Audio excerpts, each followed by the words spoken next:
మీ ఇంట్లో మొదటి కోటీశ్వరుడు మీరే అవ్వాలనుకుంటున్నారా? ఈ ఫైనాన్షియల్ వెబినార్ లో ఇప్పుడే జాయిన్ అవ్వండి.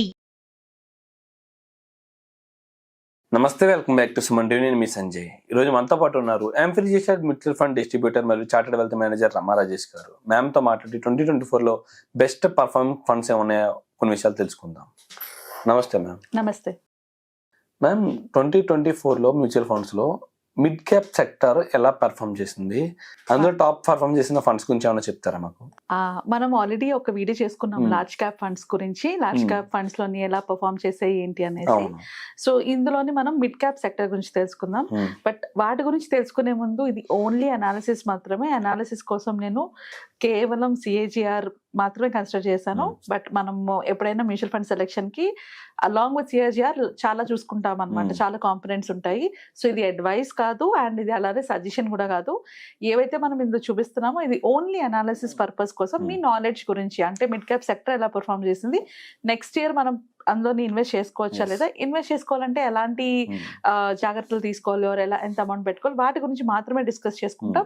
ఫండ్ చాయిస్ గురించి మాత్రం డీటెయిల్ గా డిస్క్రిప్షన్ చదువుకొని చేయండి, లేదా ఒక అడ్వైజర్ దగ్గరికి వెళ్ళైనా ఇన్వెస్ట్ చేసుకోండి. అండ్ నేను ఏదైతే డేటా రిప్రజెంట్ చేస్తున్నానో చూపిస్తున్నానో అది నేను యాంఫీ వెబ్సైట్ నుంచి తీసుకున్న data. So coming back to mid cap, అసలు మిడ్ క్యాప్ ఎక్సెప్షన్లీ పర్ఫామ్ చేసింది లాస్ట్ ఇయర్. అండ్ చాలా మనకి మంచి రిటర్న్స్ కూడా జనరేట్ చేసింది. ఆల్మోస్ట్ మ్యూచువల్ ఫండ్స్ లోనే టాప్ రిటర్న్ జనరేట్ చేసింది మిడ్ క్యాప్ లోనే ఉన్నది. 61% వచ్చింది కదా, అందరికీ తెలుసు Motilal Oswal mid cap fund. So Motilal Oswal mid cap ఫండే కాకుండా there are so many other funds బాగా పర్ఫామ్ చేసి ఉన్నాయి. 40% రిటర్న్స్ జనరేట్ చేసిన కూడా ఉన్నాయి. సో అందులోని మోస్ట్ ఇంపార్టెంట్ అంటే దాంట్లో మోస్ట్ ఇంపార్టెంట్ ఫండ్స్ అంటే టోటల్ గా మిడ్ క్యాప్ లో మనకి 35 ఫండ్స్ ఉన్నాయి. అంటే ఎన్ఎఫ్ఓస్ కాకుండా మనకి ఏదైతే మినిమం 1 year డేటా ఏదైతే ఉందో నేను దాన్ని మాత్రమే కన్సిడర్ చేశాను. సో మినిమం 1 year నుంచి మనకి 10 years వరకు ఉన్న డేటాని మొత్తం నేను కన్సిడర్ చేసినప్పుడు మిడ్ క్యాప్ లోని మనకి ఆల్మోస్ట్ మనకి 35 దగ్గర మిడ్ క్యాప్స్ ఉంటాయి. ఆ మొత్తం సెక్టర్ లో మనకి లోయెస్ట్ రిటర్న్, దీంట్లో లోయెస్ట్ రిటర్న్ వచ్చింది 12% వచ్చింది. Lowest return 12.69 టారెస్ mid cap fund లోని. అంటే ఎంత లోయెస్ట్ రిటర్న్ లో చూసుకున్నా 12% మాత్రం 12% రిటర్న్ జనరేట్ చేస్తున్నది. లాస్ లో అయితే ఏది లేదు. ఈ లాస్ట్ ఇయర్ లోని అస్సలు లాస్ అయితే ఏది లేదు. నేను తీసుకున్నవన్నీ కూడా డైరెక్ట్ ఫండ్స్.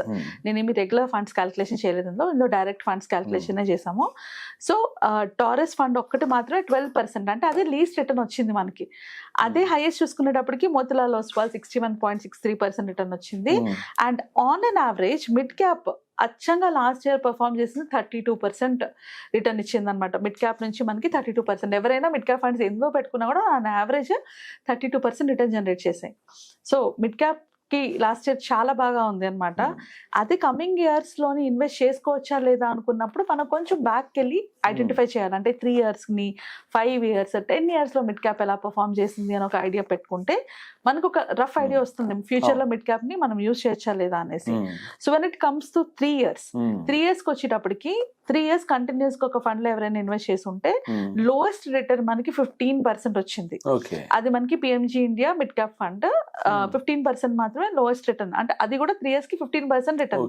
ఇక్కడ నేను సిఏజిఆర్ మాట్లాడుతున్నాను. ఓకే.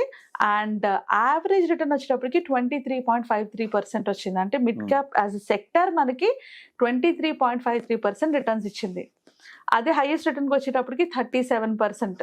అగైన్ మిడ్ క్యాప్ లో 37. అంటే మనం ఒకవేళ మిడ్ క్యాప్ లో 1,00,000 రూపాయలు ఇన్వెస్ట్ చేస్తే 3 years లోని మనకి అది 15% రిటర్న్ నుంచి 37% రిటర్న్ వరకు ఎందులో అయినా మనకి రావచ్చు. అంటే అబ్సల్యూట్ రిటర్న్ అంటే పాయింట్ టు పాయింట్ కాదు, యాన్యువలైజ్డ్ రిటర్న్ సిఏజిఆర్. నేను సిఏజిఆర్ గురించి మాట్లాడుతున్నా. ఓకే.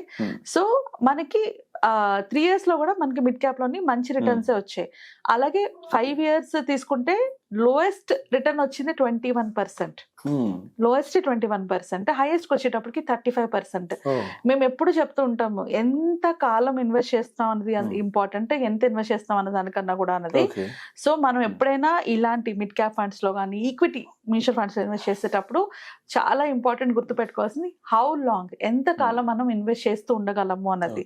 సో మీరు అబ్జర్వ్ చేస్తే మెల్లమెల్లగా 12% రిటర్న్ లోయెస్ట్ నుంచి 21% రిటర్న్కి వెళ్ళింది 5 years వచ్చేటప్పటికి. So lowest performing lowest performing మనకి 21.91% 5 years లో 5 years కి. Okay. Highest performing 35%.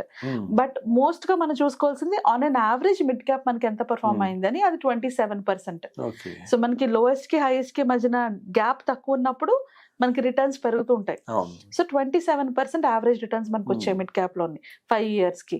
అదే 5 years యావరేజ్ రిటర్న్ 10 years కి చూసుకుంటే CAGR కి మనకి 18% వస్తుంది. So 10 years 18% return is an amazing return. ఎవరికైనా వెల్త్ క్రియేట్ చేసుకోవాలంటే కంపల్సరిగా మనం మిడ్ క్యాప్ లో పెట్టుకోవాలి. ఓకే సో వెల్త్ క్రియేషన్ అంటే ఏంటి, ఎవరైతే మోర్ దాన్ 10 years ఉండగలుగుతారో వాళ్ళు మిడ్ క్యాప్ లో పెట్టుకుంటే కనుక మంచి రిటర్న్స్ వస్తాయి. ఆల్మోస్ట్ మిడ్ క్యాప్ లో మనకి చాలా 10 years అబవ్ ఉన్నవి ఇచ్చినవి ఉన్నాయి. అండ్ హైయెస్ట్ రిటర్న్ మనకి మిడ్ క్యాప్ లో 10 years లో వచ్చింది 21.95 రిటర్న్ వచ్చింది హైయెస్ట్ అనమాట. రిటర్న్స్ 10 హైయెస్ట్ years రిటర్న్ లో 10 years లోని. ఓకే అది మనకి మోతిలాల్ ఓస్వాల్ దగ్గర నుంచి వచ్చింది. ఇంకొకటి ఎడల్వైస్ మిడ్ క్యాప్ లో కూడా మనకి మంచి రిటర్న్స్ 20.46 ఉంది రిటర్న్స్. ఓకే సో ఇప్పుడు already Motilal Oswal highest performing లో ఉంది కాబట్టి దీంట్లో ఇన్వెస్ట్ చేయొచ్చా అంటే ఇది ఓవర్ ప్రైస్డ్ ఉంది. Okay Over present priced. ఇప్పుడు ఎస్, బాగా పర్ఫార్మ్ చేస్తుంది, ఓవర్ ప్రైస్డ్ ఉంది. సో ఈ టైంలోని ఇన్వెస్ట్ చేసుకుంటే అది పర్ఫార్మ్ చేయొచ్చు, తగ్గిపోవచ్చు, మీకు ప్రాఫిట్ రావచ్చు, రాకపోవచ్చు. సో మనం ఎప్పుడైనా కూడా ఇన్వెస్ట్మెంట్ చేసుకునేటప్పుడు దాని వాల్యూ, అది హైలీ ప్రైస్డ్ ఉందా లేకపోతే దాన్ని ఇన్వెస్ట్ చేసుకోవచ్చా అని చూసుకోవచ్చు. But at the same time Motilal consistently top లో ఉంది. సో కన్సిస్టెంట్లీ ఆ టాప్ లో ఉంది Perform కాబట్టి చేస్తూనే పర్ఫార్మ్ ఉంది. చేస్తూనే ఉంది Exactly. కాబట్టి what I would say is ఇందులో ఇన్వెస్ట్ చేసుకునే ముందు మనం చేయాల్సిన అనాలిసిస్ ఏంటి అంటే ఇది ఇప్పుడు ప్రెసెంట్ ఓవర్ ప్రైస్డ్ ఉంది. సో నేను ఎంత రిస్క్ లేకుండా పెట్టుకోగలిగితే నాకు ప్రాబ్లం ఉండదు అంత అమౌంట్ ని ఇన్వెస్ట్ చేయండి, ఎక్కువ అమౌంట్ కాదు. ఇది ఏ గోల్ కి అసోసియేట్ కాకుండా వెల్త్ క్రియేషన్ కోసం పెట్టుకోండి.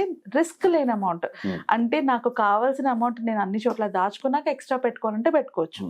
లేదా మనం ఎడల్వైజ్ మిడ్ క్యాప్ ఫండ్ లో కూడా ఒకసారి అనాలిసిస్ చేసుకొని పెట్టుకోవచ్చు. బికాస్ ఈ ఫండ్స్ కన్సిస్టెంట్ గా పర్ఫార్మ్ చేస్తున్నాయి.